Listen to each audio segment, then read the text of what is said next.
War did not come to Westeros with men. In the dawn of days, the children of the forest fought the giants.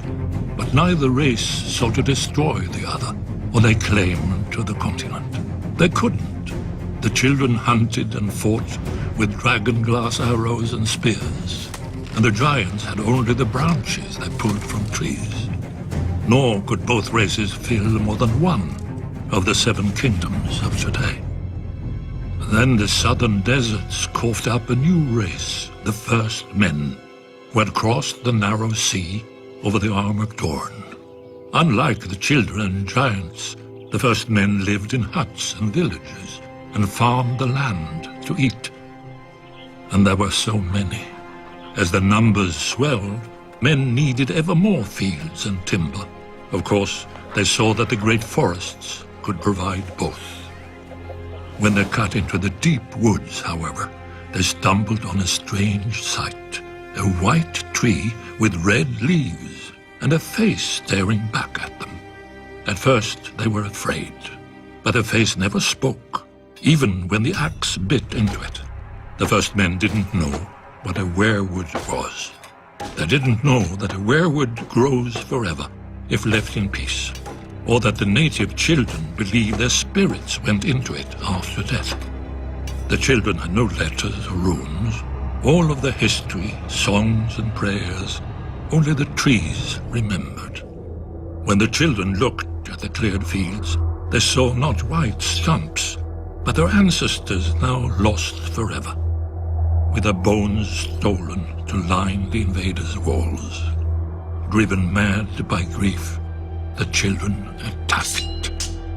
The first men had never seen a weirwood, but the children had never seen bronze. Their dragon-glass arrows glanced off the first men's shields, and their armor of woven bark split beneath the first men's swords. As the war raged, the children resorted to the one advantage they had, the magic of their old gods. Their green seers enlisted dire wolves and snow bears, cave lions and eagles, mammoths and serpents. In return, the first men cut down and burned every weirwood they could find, fearing that the children would spy on them through the faces in the trees. The children became desperate. Their green seers called down the Hammer of Waters to break the Arm of Dorne, destroying the bridge that men crossed into Westeros, and to flood the neck to contain men to the south. But the first men would not be stopped. Fearing extinction, the children combined their powers for one last spell that would save their people and their land from the invaders.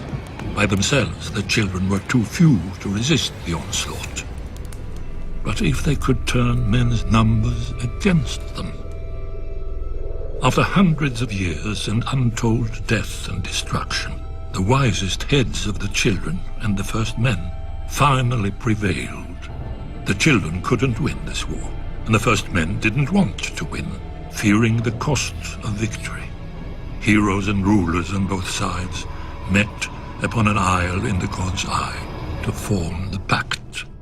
The children gave up all the lands of Westeros, save for the deep forests, and the first men swore that they would no longer cut down the weirwoods. Thus ended the Dawn Age and began the Age of Heroes. Yet after the dawn must come the night.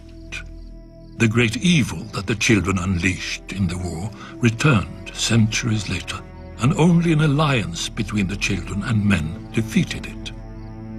Now it comes again, when the children are a shadow of what they were, and men have long forgotten.